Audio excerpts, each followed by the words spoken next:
Vote ایک گواہی بھی ہے۔ اللہ نے فرمایا ہے کہ انصاف کی گواہی دینے والے بنو۔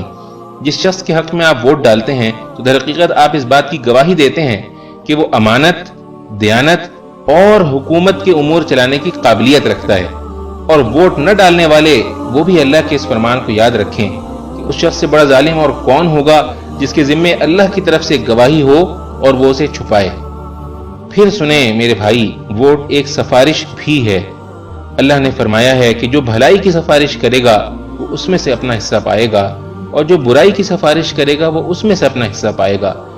آپ کے ووٹ سے جو جیتے گا، آپ کی برادری کا ہو یا نہ ہو، اور ملک میں اچھے کام کرے گا، اس میں آپ کا بھی اجر ہوگا، اور اگر وہ برے کام کرے گا تو اس کے گناہ میں آپ بھی برابر کے شریک ہوں گے۔ اس لیے ووٹ صحیح آدمی کو دینا، غلط آدمی کو ووٹ دے کر اپنی آخرت برباد نہ کر لینا، کیونکہ رسول اللہ صلی اللہ علیہ وسلم نے فرمایا، روز قیامت وہ شخص سب سے زیادہ خسارے میں ہوگا جو دوسرے کی دنیا کے لیے اپنی آخرت کھو بیٹھے۔